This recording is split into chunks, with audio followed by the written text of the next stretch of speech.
What's up, everybody? Welcome to this week's edition of the On Purpose Podcast, where it's our pleasure to serve you each and every week to bring you stories to get you moving, to get you thinking, get you wondering, did I give it my all today? And if not, what do I got to do different tomorrow, right? Because we're not guaranteed tomorrow, so let's make the most of our today. And I want to thank you for being here, and we can't do it without you.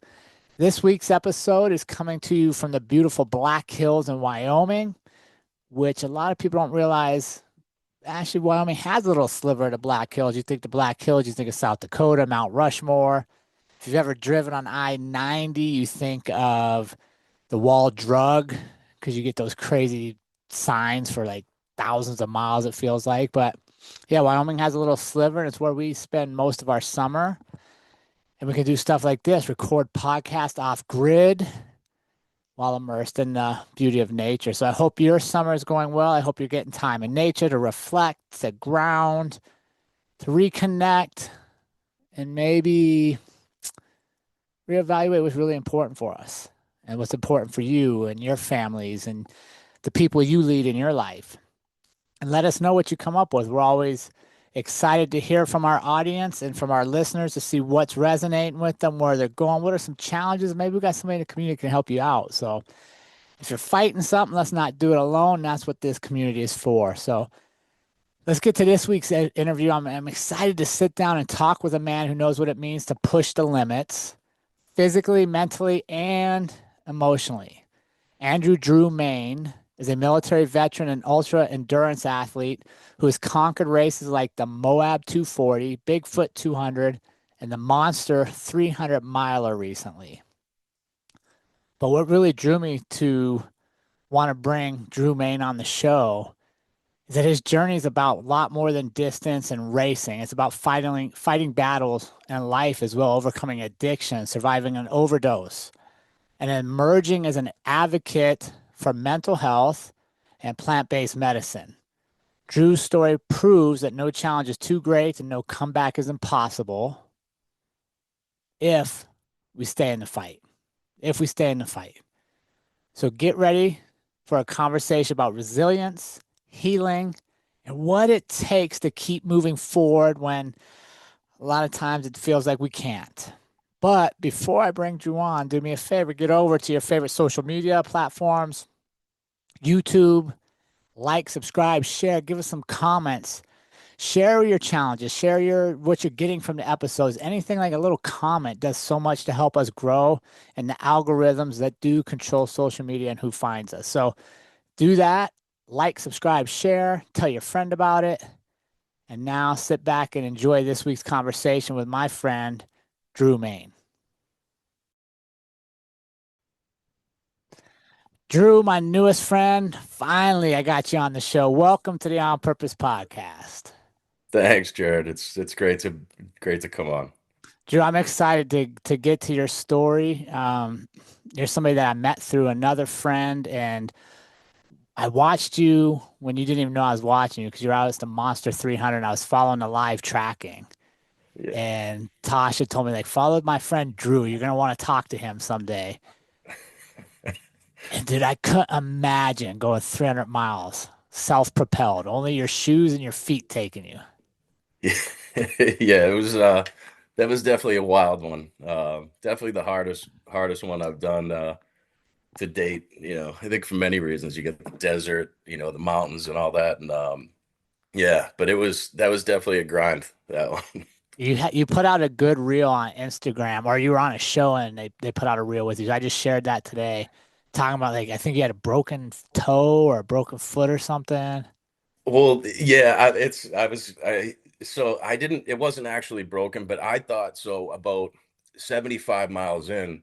Yeah, 50, 75 miles in, it was actually, Tasha was actually at one of the aid stations, and my dad was there crewing me. She came over to check on my feet, and she was like, what the hell's going on with your foot? And I mean, it was like I had and it was funny because I had heat rash, but the thing was swollen like a balloon, like my left foot compared to the right. And I just said, oh, it's just heat rash. But I knew something was going on with it. And I got to one point before a big climb, and I thought to myself, I was thinking a bone on the top of my foot might have, whether it was a stress fracture or a broken, like it was bad. But then I believe, after all of it, the thing was so swollen and just, painful that I couldn't figure it out. But I believe it was just like some sort of torn, ligament, like right where the ankle and the foot meet.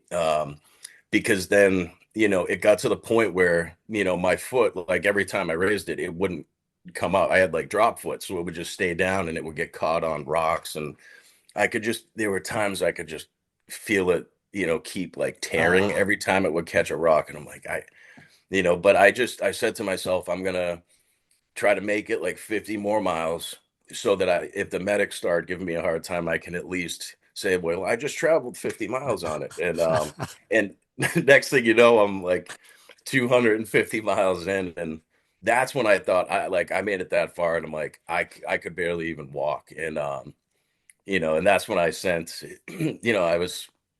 my son sent the text, like kind of, getting me jacked up, saying like, Dad, you've always taught me, to never give up and anything's possible. He's like, mm. well, just give it your best. And that just got me all jacked up. I'm like, I don't care about the pain, but um, yeah, it was definitely interesting because I hadn't had anything like obviously you have like the regular, aches and pains that come with an ultra. And even being you get to the point where sometimes you can barely walk, but yeah, this was it was different, but it was pretty cool to like, just have it happen and then overcome it, which, And that was the inaugural Monster 300, right? yeah, yeah, So you're yeah. And always part of the history of one, finishing the very first one they ever offered.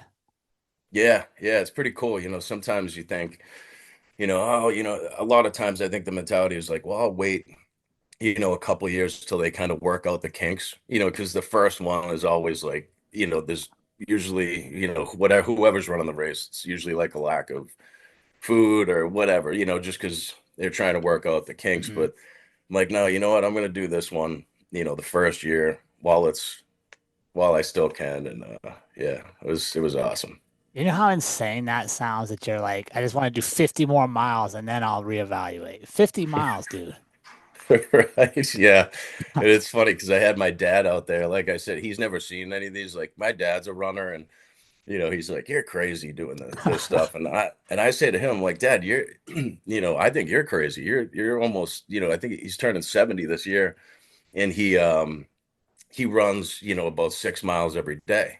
And I'm like, you know, that's a Wow. level of crazy too. That takes, to consistently do that every day. But he was out there. He's like, "This is just crazy. You guys are out of your mind." But you know, so Did he have a good yeah, time? yeah, he did. It was definitely, I think it was definitely a different experience for him. My little brother had told him before he came out, like, you realize you're going to be like out there, for a week. And but yeah, he had a good time. It was a good, it was a good like bonding moment, and it was cool because he got to run like it. So with like 3 miles left, you come out of the mountains and you hit the pavement, and I actually had Tasha pace me like the last section. Um, and so we come out of the mountains, and this border patrol vehicle keeps passing by us, and I'm like, I start thinking like, back like it's 10 years ago. I'm like, is everything, is there anything I've done or anything, because they kept passing. And then finally, you know, they stop and my dad gets out of the vehicle. So the border patrol, they dropped him out. They gave him a ride out there and he got to do like the last few miles to the finish with me. So that was awesome. Oh, that's hilarious. All right, Yeah. before we get into too much of your story, Drew, I got to warm you up. We can't just jump in and go for the hard climb right off the bat, my friend. I got to get you warmed up. You ready for this? All right. All right, Let's Drew, do it. what's the best one-word description of you? Hmm. Best one word description. Oh, let me think. Um, like I'd use a descriptive like perseverance. I'm trying to think like you got me on the spot. That's a good one. Perseverance Yeah, is good. yeah. Has that been with you throughout your life, you think? Yeah, I mean, I've always been like I feel like, I grew up playing hockey in like a big hockey area in Massachusetts and I was never the most talented.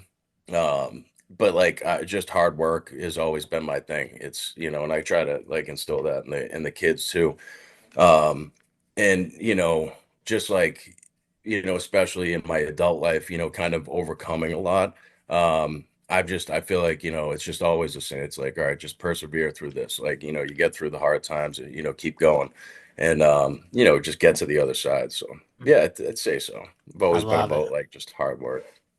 What's a favorite quote that you have, Drew?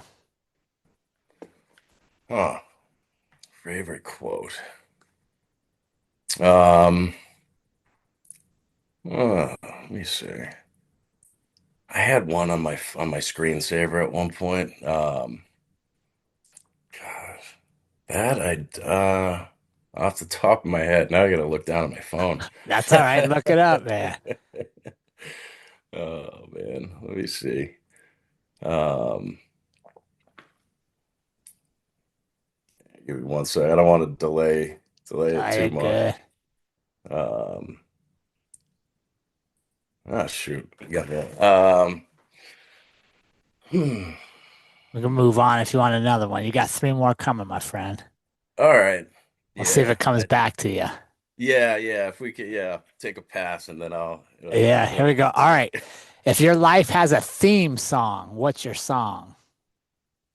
Ooh. Um, Geez, these are good too. You got me. It's like I just got off a meeting. I'm in work mode. Theme song. I'd almost say like I just think like the maybe like the Rocky Dude, theme I was song. just thinking Rocky for you. That's just yeah, it just comes to mind, like when he keeps getting knocked down, and then he just kind of rises. Yeah, I'd go with that. That's a good one. All right. Yeah. What's a favorite book or a book you read commonly? Mm. Um, I do a lot of I read a lot of like kind of feel like I lean towards like mindfulness and meditation books. But um, I'd probably have to go with, just because I'm thinking like when I originally got started with running and whatnot, I think like, Can't Hurt Me by Goggins. Mm, Like I gotta give it to, that really that really got me going. Like I was sitting, just because I can give you the story on it, but I was sitting in the VA hospital, and I remember I read that, and I was just in a rough place, mm. and I needed just that real and raw, you know, view. That's just how I kind of work. I see how some people are like, oh, it's too much, but for me, it's exactly what I needed. So yeah, I'd go with that one. What was it? What was it about the book that hit you at that moment to get you to pick yourself up? Just seeing it's like anything, seeing somebody else who like overcame, you know, all the odds, and was able to do something. And there was something that really stuck with me about Goggins because like I realized I had this mindset even going into like, I went from running a 50K to Moab 240 and there was when he gives a speech one time, he says like he has this mentality like what if I could do that? We're always thinking, and I've always done this, you start thinking of the issues that could arise. But then if you just keep like what if I could pull that off? And like even when I first did Moab, it was just like a leap of faith, and it's like, well, what if I could do this? Like what other humans can do this, so why can't I? If I just put in the work. I love it. You get to have dinner with one person, Drew. Who do you want to have dinner with, and what are you going to ask them? Hmm. Um, God, I'd almost want to make it too, but it's kind of under the general theme. I'd say like, my grandfathers, and just like, because they were both World War II veterans, and So I think to be able to sit down with them and like talk to them, now that I'm older, and just really like pick their brain about what things were like back then, and like what they used to overcome things. Just have like a ton of respect for them, like both World War II veterans. My One of my grandfathers was he was a cop for 35 years. um and yeah, just tons of respect for them, so definitely go with Yeah. that. Yeah, it's always, man, I think about that too, right? Like when you're kids and you have your grandparents, they're fun to be around, right? And you enjoy Right. them, but it's not till we get to like this age in life where like, man, I wish I could go back and actually understand what they did because you don't have Yeah. that perspective as a kid, you know? Yeah, and it's almost taught me, like my dad coming out to Monster, was huge for me, because like I had always thought, like I'm telling you, like within a year prior, I was thinking, I was almost manifesting and just like I want my dad to be able to do this, with me, because a lot of times, you learn from other people, like they lose a parent, and then you start thinking like, man, I would have loved this, or I wish I could do this with them now. So that was just, it was really cool to be able to like do that with him, and share that experience. Yeah, and I love it. And then you also had your kids involved, right? Like they're texting you, like we talked off the air, you're taking them on runs with you. And I think that's the best application of our life experiences when we try to remedy what we didn't have growing up, right? Like we wish we'd have had opportunities like this, but making those happen while we still can. Yeah. Oh, and that's, you know how like as a parent, you always want to, like we always tell our kids certain things. Well, I finally realized, I'm like, well, you know what, with all this running, it's just kind of like to be able to like just show them, like lead by Mm, example, for and kind of sure. like, the whole do as I say, not as I do sort of thing. Like it's just, if they see that, they because I mean, for me, like growing up, I always remembered my dad going out for runs. I'm like, God, this guy, like, how does he do that? What is he Yeah. doing? But like I've always told the kids, I'm like, it's just something you can always have and lean on, um, throughout life, and just kind of teaching the lesson, um, that just you can do anything. You just have to apply yourself and go for it. Dude, that's such an important thing. And I stress that. So my kids are older than yours. We got a almost 30-year-old, a 24, and a 22-year-old. And one of the things that I constantly hear from them is, Dad, you showed us. You and Mom were doing, right? Because the kids Yeah. aren't going to necessarily remember what you tell them, but they're always going to remember what they see. Right. Yeah. And if we want to Absolutely. impact them, do it. Like, do what you're asking them to do. Like, you want them to take risk, you got to take some risk. Right. Yeah.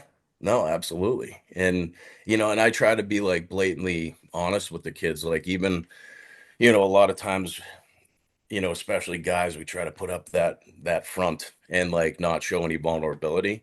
But I've really, the past few years especially, I try to just like show that vulnerability, and like, even, I'm in the process of like starting a business and doing like a mindfulness meditation practice with clients. And I've there's days my son sees me working on certain things, and I talk to him about like, how fear has held me up on this like project for a couple years, because you start thinking like, well, what if this arises, and or this comes up? It's going to be hard to do this, and is it too much of a risk? And so just being open with him and explaining that sort of stuff, I feel like that'll be helpful, because we all have some sort of fear that arises at some point, but just to know that you're not alone in that. Or if they, say the kids look at me like, oh, he can do anything, but just to know that there's also that fear, so when it comes up for them, it's like, all right, I can have this fear, but I just have to like, push through it. I think that there's a valuable lesson in that. No, it's huge, man. Who else is going to teach your kids that but you, Right. Yeah. right? It's nobody else's job. Yeah. Right.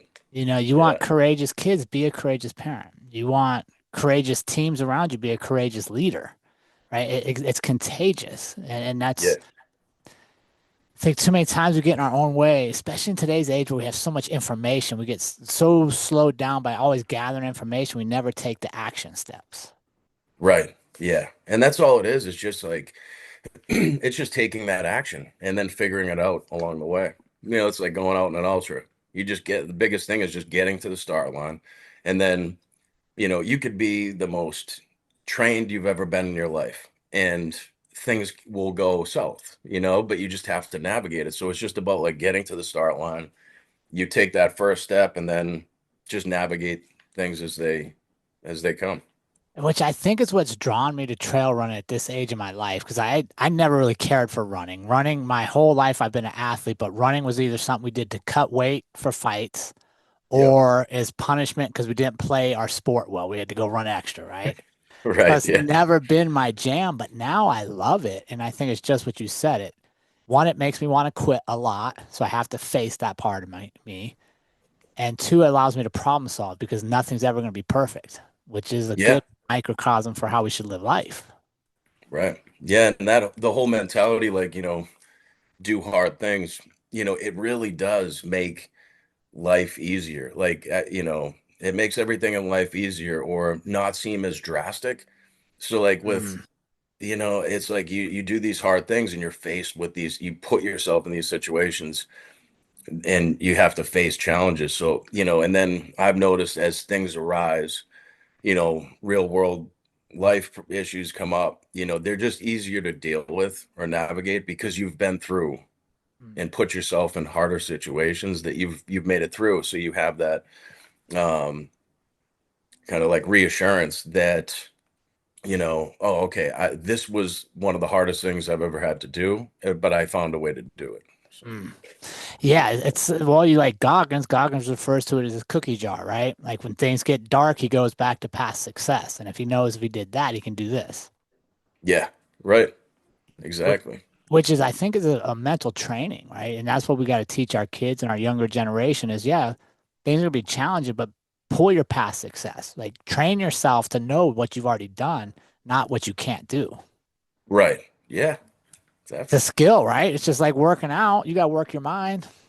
Right. Yeah, absolutely. And it's like for me, like I just never bought into meditation really over the years. Like once I got out of the military, a lot of people are like, oh, you should meditate. And to me, I said the same thing that like people say to me this day. They're like, I can't get my mind to calm down. It's like, well, yeah, you and everyone else. And Right. that's not the point. But I've realized that like just like, when you go to the gym, you want to get physically stronger, you just, you do more reps. And the more reps you do, the stronger you get. And it really is the same thing, with the mental side too. Like, because the mind controls everything, Mm. the mind control, like a lot of people would say, well, the most important thing for an ultra is the physical part. It's like, no, I mean, because your mind needs to be right in order to, you know, do the physical part as well. Yeah, So, and I think that ties in so many things, right? Like you could have all the talent you want to start a business, but if your yeah. doesn't mind doesn't believe that you can be successful in a business, a lot of people never take action Yeah, or right. to write And that it's book. yeah, You, yeah, you know yeah, what I mean? Anything. yeah, yeah. It's there's that like, and I've talked to a lot of people about it. It's like, you know, that sort of thing holds people up because you start, with social media and everything nowadays too, you start comparing yourself, and it's subconscious too. It's like you start comparing yourself. Well, I haven't done, somebody could say like, well, I haven't done what Goggins has done, so I'm not really qualified to do this. And that imposter syndrome where it's just a lie. Um, but yeah, for sure. Yeah, no, that's important. And I want to kind of talk to you about that, Drew, because you've overcome a lot, addiction, being very open about your mental health struggles coming back with the military, even Hmm. surviving an overdose at one point that you shared. What Yeah. was what was the turning point for you to make you decide to fight for a different path? Um, you know, I think it was actually pretty clear, like a clear moment where I decided like, all right, it's time to change. Like this isn't me. Um, and unfortunately, it took something that drastic, but it kind of makes sense because of my mentality. It's like just like it will take me a lot to break in an ultra, it'll take me a lot to change if I'm, Mm, on that other path. Like I yeah. just because being able to handle, I think a massive amount of pain that can be a positive or a negative thing. But um, yeah, I mean, when that happened to me, like when I spoke on the other podcast about the overdose, like it's interesting because like I honestly maybe two people knew about that, and that was God 6, 7 years ago. It was a while ago, and they were really like for that long, nobody knew, and I was just keeping it real close, but like it was the thing is I finally decided I'm like, well, it's time to talk about it so that way somebody else sees that it can help them. But I think like waking up or like coming to after that, um, I had this, obviously, yeah, I was scared, um, but there was just at the same time there was this feeling. It's like, all right, it's go time. Like that's it. Like there's it's time to like live up to, a certain standard and be who I know I am, and just kind of move past all that stuff. And, it definitely took, but there was that like clear moment then. And then, over time, I think, and so then I made a decision. All right, it's time to, you know, do better, live in a better way, however you want to say it. But, um, obviously with that, it comes challenges. So like I really had to focus on there was a time somewhere in there shortly after where like I was, I was out of the, addiction side of things, but um I I struggled. I was still struggling with something and I couldn't pinpoint it. It's like, yeah, I'm not hooked on anything right now, but like mentally it was like insecurity or something. And at one point I was, even sober, I was, I dealt with like a period of time where I was like suicidal. And, it was, and it's, which is pretty heavy, but I remember like even like the thought of it all. And like I had, at one point, I had you know, my 9 mil like in my mouth and I was thinking about it. And it was like almost the gunpowder, the residue smell, like it brought me back, like weirdly enough, it brought me back to, you know, just I remember the smell clearly and it brought me back to like the military. And you think that, one could think like, oh, that might not be good. But to me, it was like those were like amazing times. And it really just stopped me. It's like, all right, what are you doing? And at that point, luckily I have a lot of good people around me. So, I what I did is that's when I really got into the mindfulness. So a friend of mine, he connected me with a Navy vet who does a lot of work around meditation, mindfulness, and plant medicine as well. And but that was like really that was a turning point um where things like really changed, and I was able to work out a lot because going to getting sent off and doing a plant medicine retreat. I had to, it was like 10 or 15 years of therapy compacted into a few days because it made me like face things that I didn't even know I was ignoring. Um, so that was like a major turning point just as far as like clarity, because it's like, yeah, you take away the addiction piece, but people, who are in addiction, they're not doing it because they like, they have a good time. Like you're doing it to subdue, something, I believe. But yeah, so and that's when it led me to really get into meditation, Yeah. for the first time, like on a daily basis. So it really, that helped tremendously. I want to ask about that, right? Because what we've gone through as a country since 2001 is the longest continuous war our country's ever fought, right? Yeah, Between all Iraq, Afghanistan, all the other stuff that pops up. And it's the yeah, first time ever that we've had like dads and sons fighting the same wars because they've gone so long. Yeah. And I don't think we were prepared as a nation for the toll we were putting on our young people. Yeah. Oh yeah. I mean, Like, I agree. Yeah, you think about that. It was so long, and I think, one time I think it was my one of the kids. So even like my daughter is 17, and like one day I just asked them, like, I never thought about this. I'm like, hey, do they talk about 9/11 in school and all that stuff? And I just realized, like, how long ago that happened, when you know we have kids that weren't even alive, like my daughter's 17, and she wasn't even like close to alive at that point. So it just really was such a long period of time. And when we were in it, you really don't stop and think about how long it was and how big of a toll it took. And I feel like now people are reflecting on that much more. um, yeah, I think we're doing better, but there's still so much more we can do, right? Because yeah. one of the greatest asks we can have as a country is for young people to give up a substantial part of their life to go fight across the world on our behalf, and Yeah. then bring them home and not have the best. Because when we send people over, we have the best technology, the best weapons, the best. We come home and then we don't have the best treatments. We don't have the best counseling. We make it hard for them to get, even though we know they're struggling.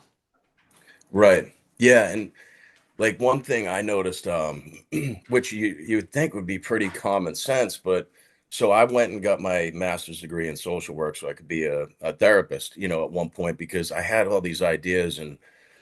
And just one very common sense thing is, all right, whatever branch you join, you go to boot camp, you go to basic training, whatever it is, and you learn to become, a war fighter. And but when you get out, the only thing there is, it's like you get this briefing and it's like, all right, don't beat your wife, don't kick the dog. Is everyone feeling all right? And of course, at that point, you're going to just say yes because you want to get home. Yeah. But I even thought, I'm like, wow, there should just be something, if you train, say, 12 weeks when you first get in the military, there should be some training to go back into the civilian world. That seems pretty common sense, but we still don't do it. But there's a lot of, I feel like one thing I've seen is there's a lot of, you know, veterans and first responders like kind of stepping up, and a lot of good nonprofits, because, it's like, all right, well, say for the VA, for instance, it's like, so many people have had friends, pass away after coming home from suicide or overdose and whatnot. And I think it's like, all right, well, the VA, if they're not the best at helping out, what can we do? Like, and so you see a lot of vets and first responders like starting nonprofits to help people and like kind of, leading the way on that Yeah. front. So I feel like it's, there's a lot more focus on it, now. I think we have a lot Nowadays. more information available and like even shows like this, right? Like one of the reasons I started this is when I left law enforcement early, retired earlier than most, is to still have a voice in the community, right? And to still Yeah, make sure they understand that when it's time to hang up that badge and move on, there's plenty of your life to go, right. right? You just got to get Yeah. out and live it. Yeah. You Very got to true. surround yourself with other people that are living it. And Yeah. don't take no for an answer. Like you said earlier, if somebody else can do some shit, I can do it. Right. Yeah.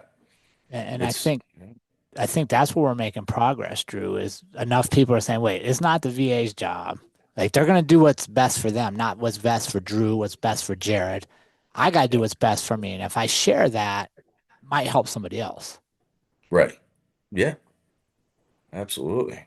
So talk to me, Drew, a little bit about plant medicine, because I think that's a place we can really improve is getting our veterans off of the pharmaceutical stuff that just keep people in this loop. I'm not saying Right. everybody, but I've seen my share of friends. Yep. Talk to me about how plant medicine helped you and how you think that is part of your future or part of the mental health recovery process. Yeah. I mean, like I think back to like when I got back from my last Iraq deployment, and at one point, I was prescribed, and this is what led to my kind of like addiction downfall was, all these medications. I was like, yeah, I'm kind of, depressed, I'm anxious, and anything I'd say, they just hand me a different pharmaceutical for, which, and I didn't know any better, so I'm Yeah. like, okay, I'll listen to the doctor. And before you know it, I'm on like 10 different medications, Mm. like to do everything, whether it's like to sleep, um, for anxiety, depression, like just every aspect of of life, I'm on a different pharmaceutical. And, you know, that's when just life took a downturn. And I was almost like I was just like medicated and felt like a zombie that, was just being subdued a little bit. Um, so then, after I ended up getting off all that stuff. And like to this day, I'm not prescribed one pharmaceutical, and like the thing is, I'm not saying there's not a place for it, for certain things. But for me, I just didn't need that. Like I needed to be outside, go for, workout, do meditation. Like I think that, like thinking back, now it's like, okay, so I can do more with just like my breath. My breath can help me more nowadays than any of those ever did. So I was a little, at the beginning, there was some fear around, a few different things, like just a Mm. general fear, like, oh, I know I'm gonna have to really face stuff, that, some stuff inside my head. And then, and the fear of judgment, like, oh God, people are gonna think that's I'm going to do, drugs or whatever, because of, just the stigma that's on it.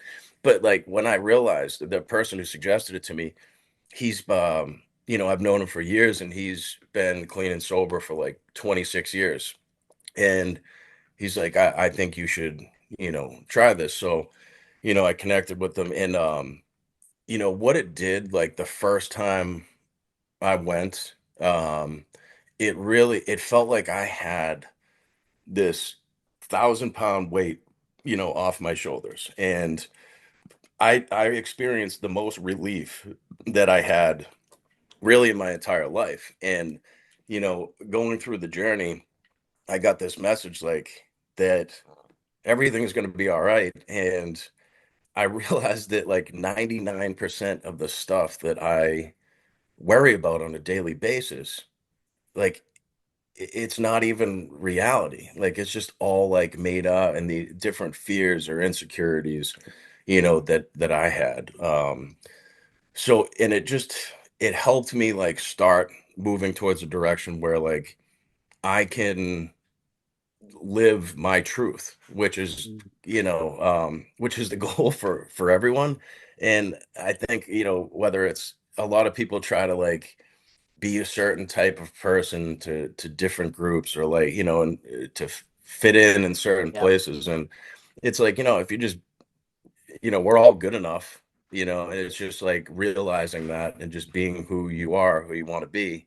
So yeah, it just helped me in so many different areas, like even my level of confidence. But I mean the biggest thing is just relief, and then to be around like a bunch of grown men who are able to like be vulnerable and talk about certain things that we all thought we shouldn't talk about, or it doesn't make you Right. like a tough guy.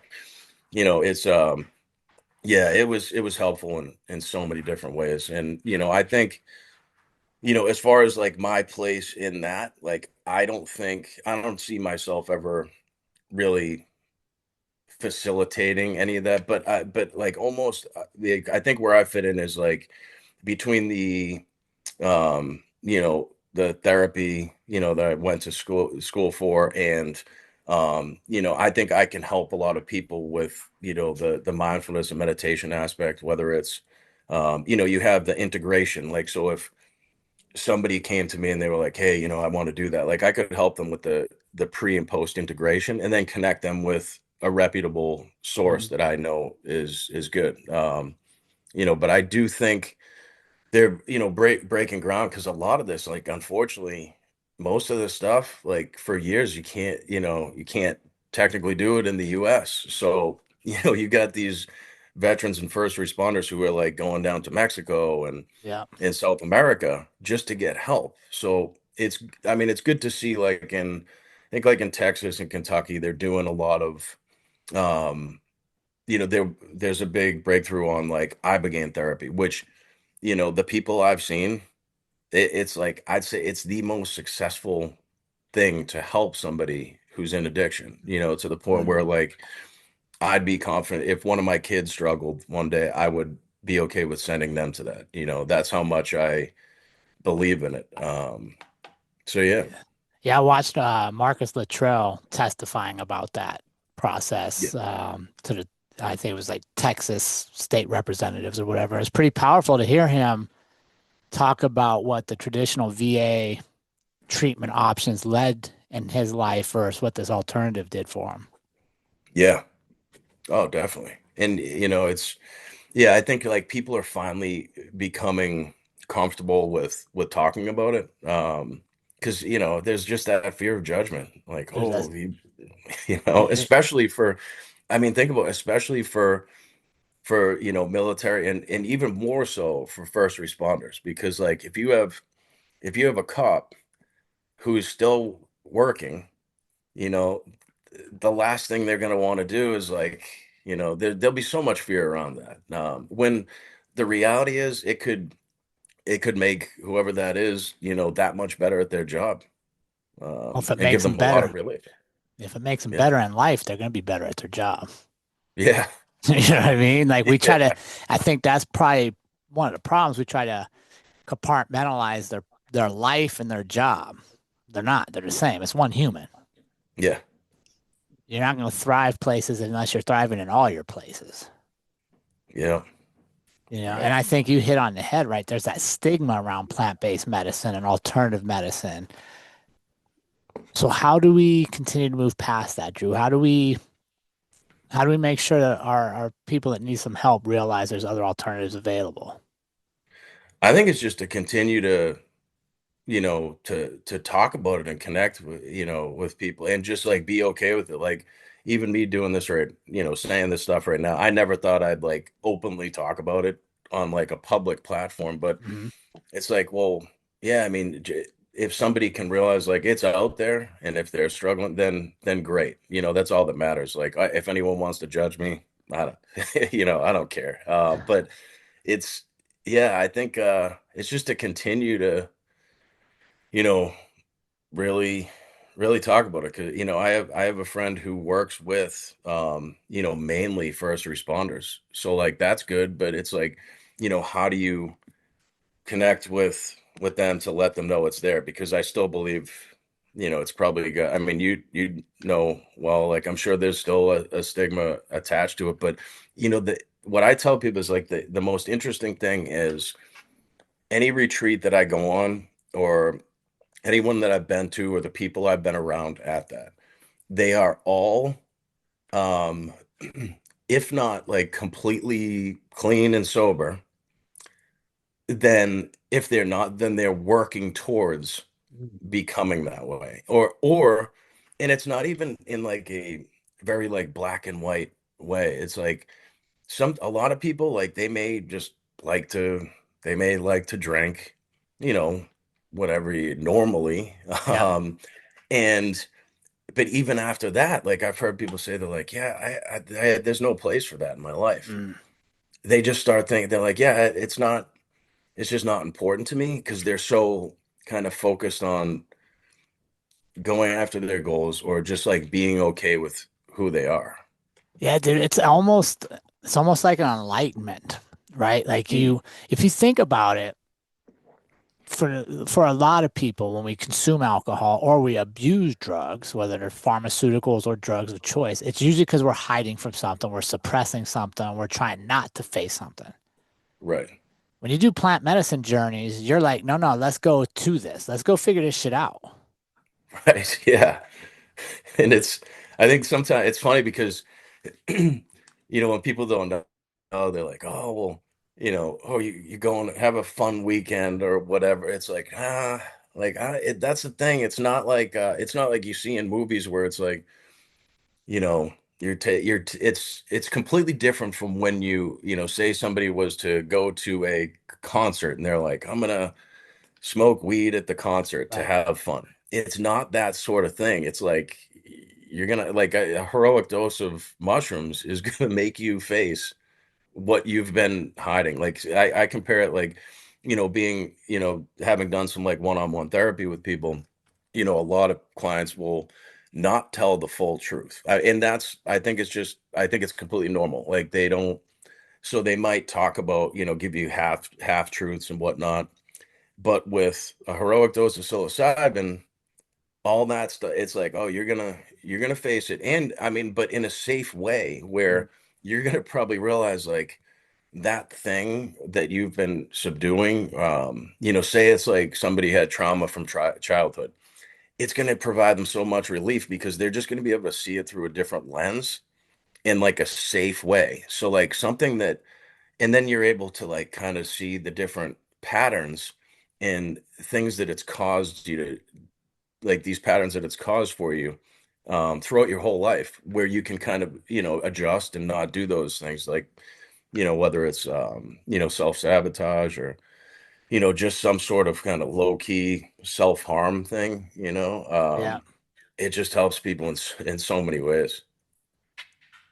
Yeah, and I think it's funny, right? As technologically advanced as we are, a lot of this treatment is going back in time to things we've known for a long time. Yeah. And it's funny because like when you talk about like evolution, I said this recently. Everyone's like, oh, we've evolved so much. And I'm like, I'm like, yes, technologically, absolutely. Like we have things that we never thought we'd see in our lifetime.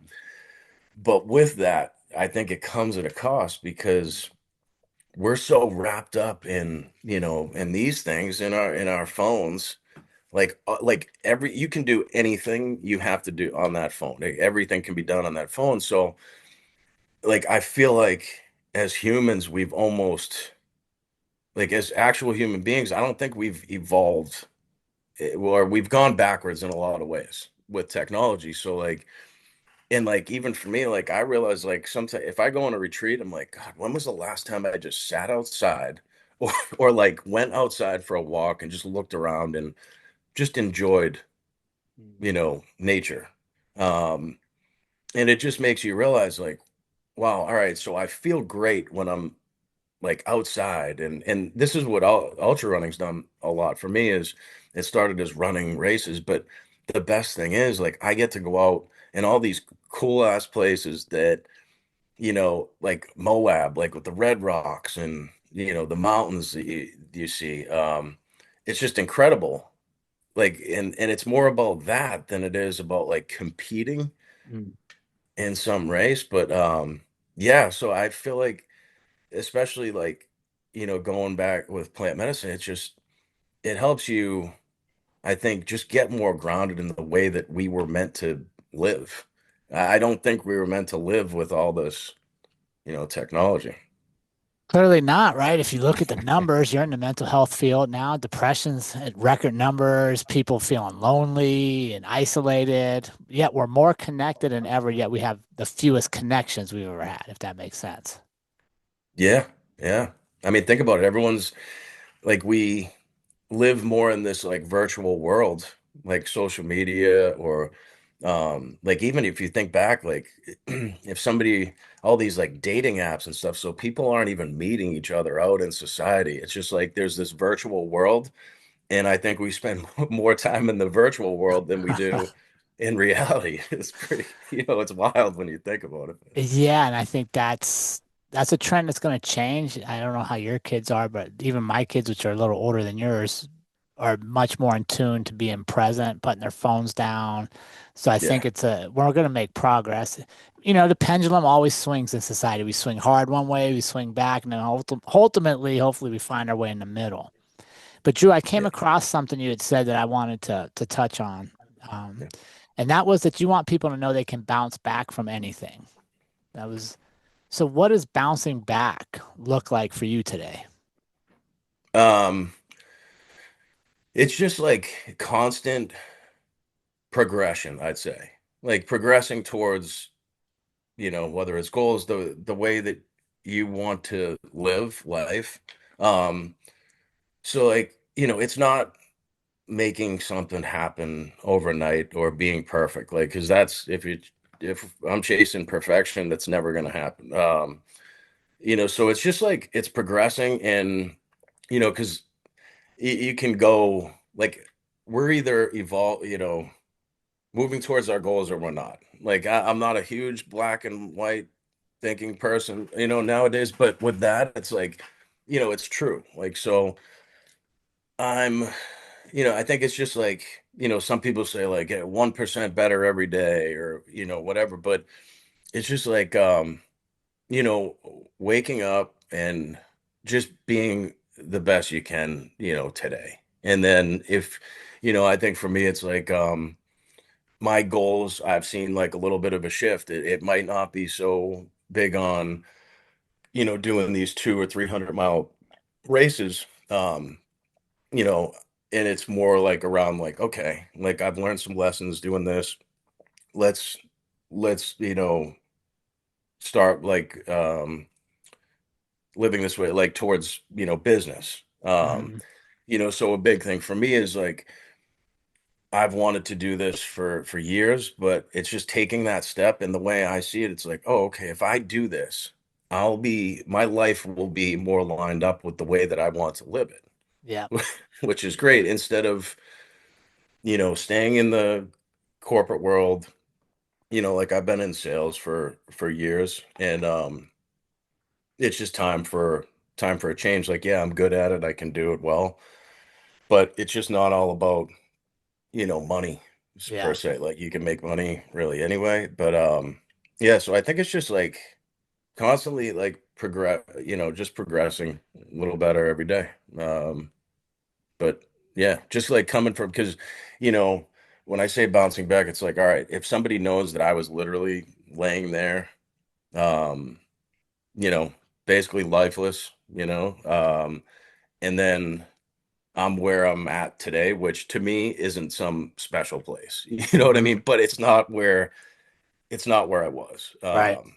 I don't have it all figured out, um, but just to go from there to there, like I've always had the mentality, it's like, all you need is like like if you like with poker, it's like a chip and a chair. That's all you need, and then just, for running, it's like literally all you need.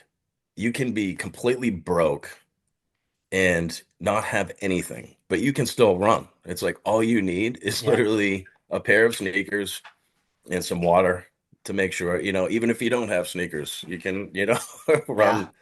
run barefoot. But yeah, it's just like doing what you can with what you have and then just kind of growing from there, I think. Yeah. I think you hit it on the head is you doing things, Yeah. right? And life isn't going to be what we want if we sit idly by. Right. Yeah. The idle Yeah. life is never rewarded. Oh, no. No. That's your quote, dude. I just gave you your quote. Right. No, there we go. There we go. I was actually thinking of that too. Like I normally wouldn't ever have like a Walt Disney quote. I don't think that like fits my personality, Yeah. but like that, like the quote, like if you can dream it, you can do it. Mm. Walt Disney had said that like you know, yeah, within reason, it's true, but it just starts with, having the belief and confidence in yourself. And Mm. that's the one thing, like, you know, I think it's just like it's really like you got to believe in yourself. It doesn't matter. Like I've had people who have believed in me, but I didn't believe in myself, and that doesn't do anything for Yep. me. Like people can believe all the it's just like about like we have to believe, you know, in ourselves. Yeah, I think you said something earlier is very true. One of the greatest ways I can start to believe in myself is by giving up this idea that I have to be perfect at anything. Yeah. Right? One, perfection never happens. There's always ways to improve. But if I'm just in the process, I start to develop my belief because I challenged myself. I did something hard that day by taking a risk, believing that I could even do it. Yeah, right. Yeah.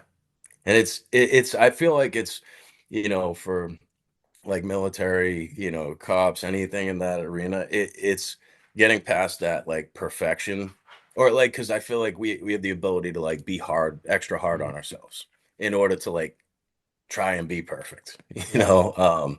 So that's I think that's a big piece, is just to, know that it's nobody's perfect, and you just, do what you can, but also like giving yourself a break, Mm. um, and Yeah. not being so hard on yourself, A little grace here and there does wonders for the soul. Right. Yeah.